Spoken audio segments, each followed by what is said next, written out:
Hi friends, Happy New Year! I hope you all really enjoy your New Year's Eve celebrations. It's been a really great year on the Thack channel, and we've had some really amazing growth lately. None of it would be possible without each and every one of you and your amazing support, so thank you. Thank you to everyone that watches my videos, comes to my streams, and a special thank you to Multiplayer and Sean for your donations. I need all of your help to keep growing this channel, so let's work on it together. Let's keep growing this channel and this community throughout 2021. I look forward to seeing where we can take this together. For today, I thought as we head into the new year, it would be a good time to recap on the year we've had so far in Apex Legends. A full review of 2020 in Apex Legends, and that should hopefully bring us back some fun moments, maybe some sad moments as well, but hopefully a lot of happy memories from your time in Apex Legends throughout 2020. And I might even remind you in this video of some things you actually forgot came to Apex Legends in 2020. So where did 2020 start in the world of Apex? Well, let's think all the way back to a time when the Thack didn't even exist yet. Season 3 was in full flight, and 2020 kicked off with the mid-season holiday event just finishing called the Holiday Bash, and it finished on the 7th of January 2020, and the Apex community was getting ready for the next event. Let's not forget, this Holiday Bash event meant the Mirage Voyage had just been introduced to World's Edge, which back in Season 3 was actually the new map that we had at the start of the year. Straight after the holiday event, we actually got the Grand Soiree, which was a completely new event. Season 3 was actually the longest season we've had so far in Apex Legends. It was at 128 days, which is actually quite a long time. I think it's fair to say people were starting to get a little bit bored towards the end of Season 3. And you can definitely see Apex Legends content creators really struggling for content. However, new life was breathed into Apex with Season 4, which came on the 4th of February 2020. Respawn actually teased us with the legend before, and data miners had mined a bunch of information which made everyone fairly confident the new legend was going to be Forge. But Respawn bamboozled us. Revenant turns up in Forge's launch trailer and kills him, and we're then left with Revenant as the new legend for Apex Legends Season 4. As you know, Revenant is a simulacrum with a thirst for killing, and also a thorn in the side of the Syndicate. The Syndicate thought it was their only solution to put Revenant in the games. The introduction of Revenant would also be a link and slight teaser to Loba, because in the launch trailer for Revenant, we in fact got to see a young Loba where Revenant was killing her parents.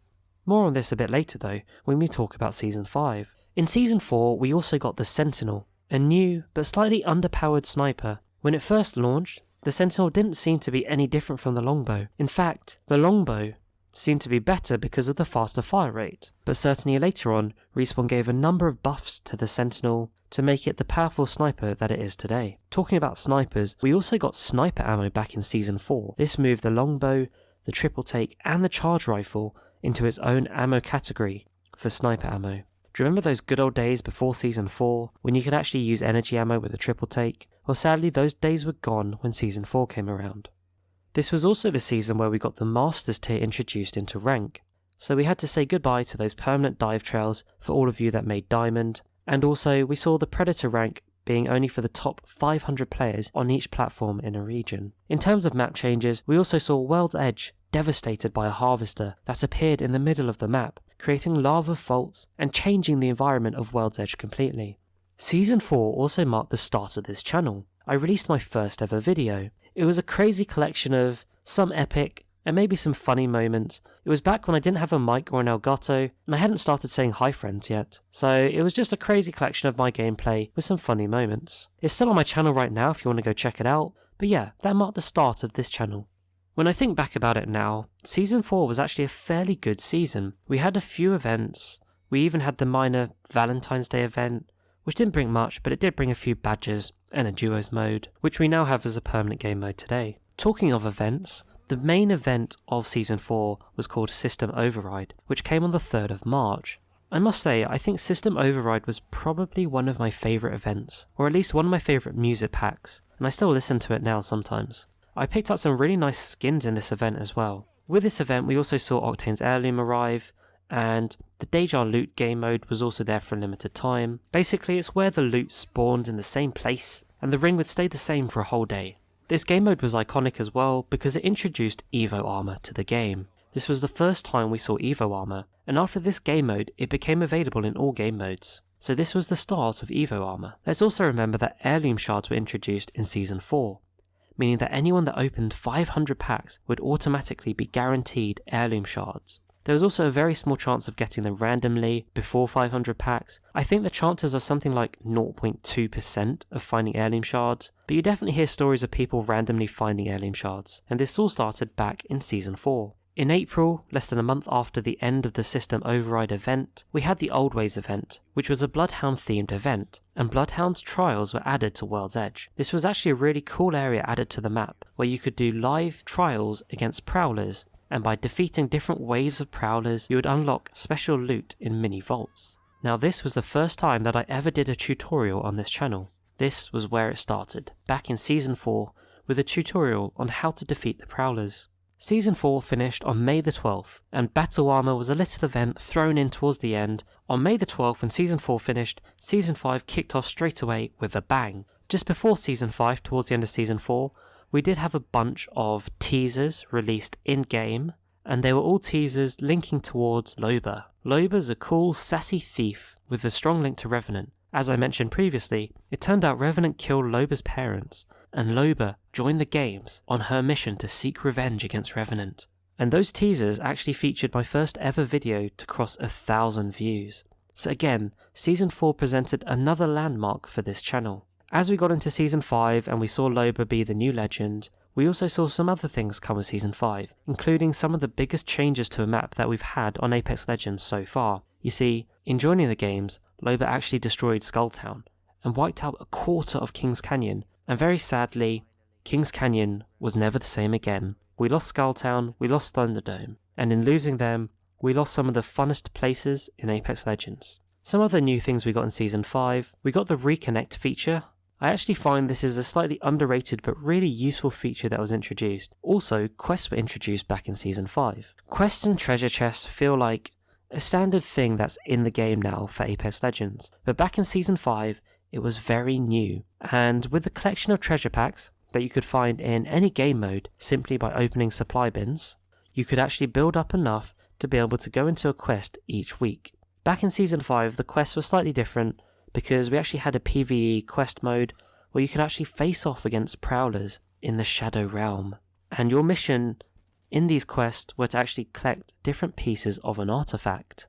Of course, in parallel, we did still have the comic book style quest series that we have today, and I would say there was definitely a lot more to the quest back in Season 5. On June the 23rd, 2020, we got our first major event for Season 5, the Lost Treasures event. I have to say, this was another really awesome event with some really great skins, and this event also brought us the mobile respawn beacon for the first time. In addition to this, we also got Crypto's map room on Kings Canyon, and Mirage got his heirloom. After the Lost Treasures event in Season 5, there were two other smaller events. There was the Summer of Plunder sale, which allowed me to finally get my Voidwalker skin, and there was the Always Be Closing event. On August the 18th, Season 6 launched. Season 6 brought us Rampart, a modder that creates custom weapons.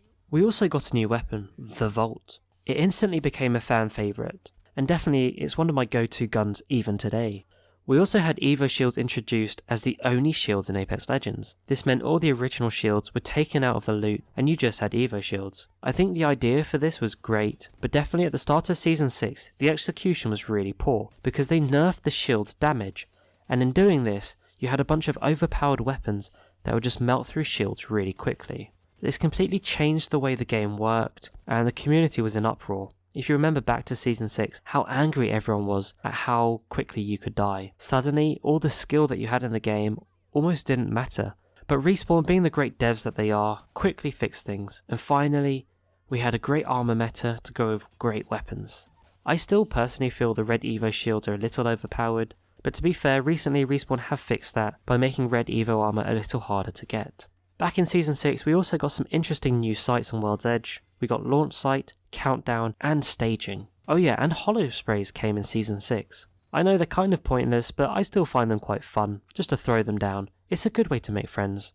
Oh yeah, and crafting was released. I feel like crafting's a really useful mechanic, and it's kind of like an everyday thing now. When you load into a game in Season 7, crafting's just something you do if there's something good there that you need. I always try and craft a backpack if they've got the level 3 backpack there. That's always the first thing I craft. It's also really useful for grabbing those extended mags. And this was all new in Season 6. The main event for Season 6 was actually Aftermarket. This was another really good event, and with this we got some great cosmetics and Caustic's Heirloom. I would say though the biggest thing to come in Season 6 was crossplay. It meant we could finally play across consoles with friends on other consoles, and even on PC. This also brought an influx of players back to Apex Legends, and for the first time since launch, it was actually really easy to find a game in pubs and also in ranked, at least for me on the London servers. It also meant that I could play with each one of you on my streams no matter which platform or console you're on. So while Season 6 did feel a bit like a filler season, just something they threw in to give them some more time to launch the new map in Season 7, we still definitely got a lot of good stuff in Season 6. But Season 6 was a shorter season, lasting only 78 days, and that brought us to Season 7, which launched on the 4th of November.